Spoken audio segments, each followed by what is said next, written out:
हम जानते हैं कि जब सड़कों पे 13 जनवरी के बाद आंदोलन एक तरह से उतरा था, तो उसके साथ पैरेलली एक दूसरा आंदोलन उतरा था और वो मीडिया का आंदोलन था, जो एक तरफा रूप से अगर 5 लोग थे तो उनको 500 बता रहा था। तो आप लोग जो यहाँ पे आए हैं, आपसे उम्मीद है कि आप हमारी बातों पे, हमारे पॉलिटिकल एजेंडा पे बिना अपने चॉइस का पॉलिटिकल कलर चढ़ाए हमारी बात लेकर के जाएंगे, और हमें भरोसा भी है कि आप लेकर के जाएंगे। खैर, बहुत सारे साथियों ने बहुत सारी बातें कही, मुझे लगता नहीं है उससे इतर मैं कुछ बहुत ज़्यादा बोल सकती हूँ। 2 बातें बस मैं कहना चाहूँगी कि जिस बरगद लॉन की बात साथी अखिलेश कर रहे थे और वहाँ पे यूजीसी रेगुलेशंस पे सिर्फ, सही बात है, बातचीत होने जा रही थी और वहाँ पे एबीवीपी और बजरंग दल के लोग पहुँच के वहाँ पे निधि यादव एक स्टूडेंट है, उनके साथ मारपीट करते हैं, बाकी और भी स्टूडेंट्स के साथ मारपीट करते हैं। और इसके बाद इलाहाबाद विश्वविद्यालय के एफिलिएटेड कॉलेजेस में एक नोटिस चिपक जाता है जिसमें लिखा होता है कि यूजीसी रेगुलेशंस पे बातचीत नहीं होनी चाहिए यूनिवर्सिटीज़ में। तो वो डरते हैं। किस चीज़ से डरते हैं वो?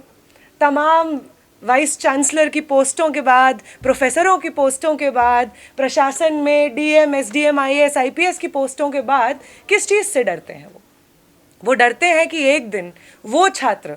जो यूनिवर्सिटीज़ को बहुत उम्मीद की नज़र से देखते हैं, वो समझते हैं कि हमारी पढ़ाई एक समान समाज की तरफ हमारा एक कदम है, वो स्टूडेंट्स इन लोगों से डरना छोड़ देंगे। इस चीज़ से वो डरते हैं। तो ये जो डर की बात पिछले कई दिनों से, लंबे समय से हो रही थी, वो डर मिसयूज़ को लेकर के नहीं है। इसको लेकर के हमें कोई गलतफहमी कभी ना रहे। खराब फॉल्स कंप्लेंट्स दर्ज होंगी, ये डर उसका नहीं है। ये डर है एक समान समाज का। ये डर है कि वो स्टूडेंट्स जिनको हमेशा हायर एजुकेशन के दायरे से बाहर रखा गया, जिसकी परिभाषा में उन स्टूडेंट्स को उस दायरे से बाहर रखा गया, जिनकी परिभाषाओं से वो गायब थे, उन स्टूडेंट्स को अब यूनिवर्सिटीज़ में उन्हें देखना पड़ेगा, सहना पड़ेगा, झेलना पड़ेगा, और वो स्टूडेंट्स पुरजोर रूप से अपने हक और अधिकार की बात रखेंगे। इस चीज़ से उन्हें डर लगता है। और हम समझते हैं, मैं समझती हूँ ऑल इंडिया स्टूडेंट्स एसोसिएशन की तरफ से, कि हमारा जो ये अब आंदोलन है, ये सिर्फ यूजीसी गाइडलाइंस तक सीमित नहीं है। ये हमारा आंदोलन इस डर के बारे में बन गया है, इस चीज़ के बारे में बन गया है कि जो यूजीसी गाइडलाइंस आबिदा सलीम तडवी और राधिका वेमुला के 6 साल के लंबे कोर्ट बैटल के बाद आती हैं, जो गाइडलाइंस इस देश भर में जब सड़कें जाम हो रही हैं हर साल, साल दर साल, इस डिमांड को लेकर के कि जो सांस्थानिक हत्या हमारे सेंट्रल विश्वविद्यालयों में हो रही हैं, आईआईटीज़, आईआईएम्स में हो रही हैं, उसका हिसाब कौन देगा? हर एक वो जान जो हमारे विश्वविद्यालय जाति उत्पीड़न के नाम पे ले रहे हैं, उसका हिसाब कौन देगा? इसकी जवाबदेही लेने के लिए जब छात्र साल दर साल सड़कों पे उतरते रहे हैं और यूनिवर्सिटीज़ की तरफ से, सरकार की तरफ से, सुप्रीम कोर्ट की तरफ से, जुडिशरी की तरफ से हमें कुछ सुनने को नहीं मिलता है, ये अब उसकी बात है। जब इस यूजीसी रेगुलेशंस पे स्टे लगता है तो भारी मात्रा में देश भर में अलग अलग जगहों पे छात्र उतरते हैं। आरा में हज़ारों की संख्या से ज़्यादा छात्र उतरते हैं। पटना में 2000 से ज़्यादा छात्र सड़कों पे उतरते हैं। इलाहाबाद में लगभग 500 छात्र सड़कों पे उतरते हैं।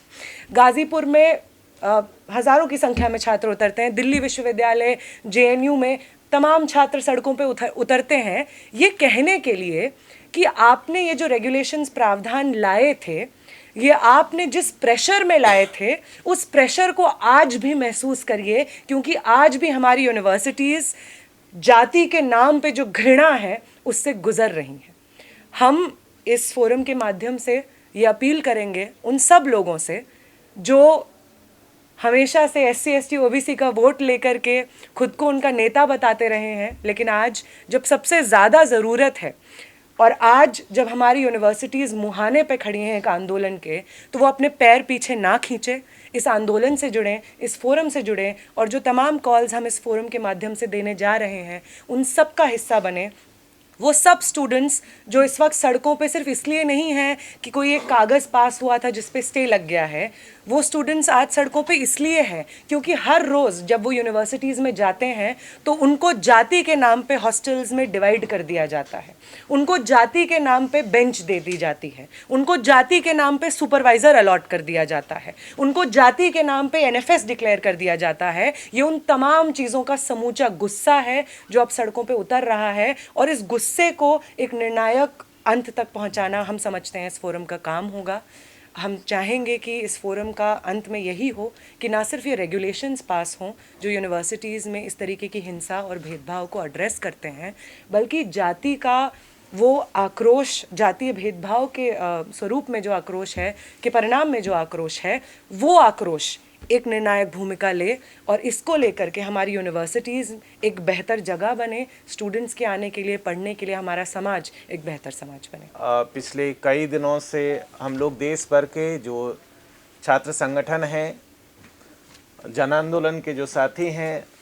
जो बुद्धिजीवी हैं, सिविल सोसाइटी के जो लोग हैं, उन सब के साथ मिलकर के और कैंपसेज में ये जो खुलेआम जिस तरीके से जातिवाद की घटनाएं चल रही हैं, संस्थानागत जो हत्याएं चल रही हैं, उसको रोकने के लिए एक ब्रॉडर यूनिटी बनाते हुए हम लोगों ने इन तमाम संगठनों को मिलाकर के एक ऑल इंडिया इक्विटी फोरम जो है उसका गठन किया है। ये जिसमें सारे संगठन जो आज यहाँ भी मौजूद हैं, इन सबसे चर्चा के बाद ही देश भर के लगभग 80-90 के आसपास कॉलेज और यूनिवर्सिटीज़ में चर्चा के बाद ये सब हम लोगों ने तय किया। तो एक तो हम अपने फोरम का नाम अनाउंस कर रहे हैं, ऑल इंडिया इक्विटी फोरम, और हिंदी में उसे यूजीसी रेगुलेशन समता मंच के नाम से हम लोग जो हैं उसको जानेंगे, all India forum for equity. और दूसरा है यूजीसी रेगुलेशन समता आंदोलन, दो हिंदी में जो है दोनों साथ में ही रहेगा ये। इसके साथ साथ एक और अनाउंसमेंट हम लोग यहाँ से कर रहे हैं तमाम संगठनों की ओर से कि 13 फरवरी को नेक्स्ट फ्राइडे को जो है पूरे देश भर में अलग अलग कैंपसेज में, अलग अलग जगहों पर जो साथी, जो संगठन जहाँ पर मौजूद है, वो इस ये जो स्टे ऑर्डर आया है, इस स्टे ऑर्डर के खिलाफ, यूजीसी रेगुलेशन के पक्ष में, रोहित एक्ट के पक्ष में एक ऑल इंडिया प्रोटेस्ट का कॉल हम लोग यहाँ से दे रहे हैं। तो तमाम साथी जो जहाँ पर मौजूद हैं,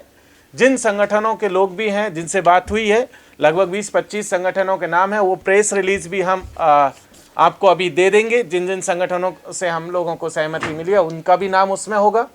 और 13 तारीख को एक ऑल इंडिया प्रोटेस्ट का कॉल दिया जा रहा है। तो जो साथी जहाँ पर हैं वो इस प्रोटेस्ट में हिस्सा लें, अपनी भागीदारी करें और समता के लिए, बराबरी के लिए इस लड़ाई में, इस मुहिम को जो है आगे लेकर के बढ़े। बहुत बहुत शुक्रिया। छात्रों को उनके पीएचडी के फर्स्ट सेमेस्टर के बाद फेल कर दिया जाता है। उन 6 छात्रों में अगर आप देखेंगे तो पाएंगे कि 5 महिलाएं हैं, जिसमें से 4 दलित हैं, उसके बाद एक ओबीसी स्टूडेंट है, एक पीडब्ल्यूडी स्टूडेंट है। और ये जो आपको डेमोग्राफी दिख रही है, ये कोई इत्तेफाक की बात नहीं है। ये जो वंचित वर्गों से आने वाले लोग हैं, उन्हीं लोगों को फोर्स किया जाता है इन संस्थानों से बाहर निकलने के लिए। लेकिन स्टूडेंट यूनियन इस चीज़ के लिए संघर्ष करता है और उन स्टूडेंट्स की जो स्टूडेंटशिप है उनको सेकंड सेमेस्टर में रजिस्ट्रेशन दिलवाया जाता है। उसके साथ साथ एक मुद्दा की हॉस्टल अलॉटमेंट में हमारे कैंपस में किस तरह से जो रिजर्वेशन पॉलिसी में है वो धांधली की जाती है कि जो आरक्षित वर्ग से आने वाले स्टूडेंट्स हैं, उनको अगर उनका एडमिशन यूआर कैटेगरी में भी हुआ है, लेकिन उनको हॉस्टल अलॉटमेंट में उनकी कैटेगरी में धकेल दिया जाता है। उसके साथ साथ कि जो एडमिशन पॉलिसी में जब रिजर्वेशन रोस्टर की बात आती है तो उसको जिस तरह से यूज़ किया जा रहा है, और अगर मैं बात करूं कि 2016 में किस तरह से हमारे कैंपस से ही एक माइनॉरिटी स्टूडेंट नजीब को जिस तरह से गायब कर दिया जाता है, ये तमाम ऐसी घटनाएं हैं कि जो आपको बताएंगे कि पिछले कुछ समय में किस तरह से जो आरक्षण के लिए जो एक आंदोलन था, जिस संघर्ष के बाद हमने वो लड़ाई के बाद जीती थी, पिछले कुछ समय में जो अभी केंद्र में वर्तमान में सरकार है, उसकी कोशिश है उस रिजर्वेशन को एक तरह से डाइल्यूट करने की। और उसके साथ साथ नजीब जैसा इंसिडेंट अगर होता है तो किस तरह से एक पूरी कम्युनिटी को एक संदेश देने की कोशिश की जाती है कि अगर आप कोशिश करेंगे इन संस्थानों में आने की तो आपके साथ ये हादसा हो सकता है। तो उसके साथ साथ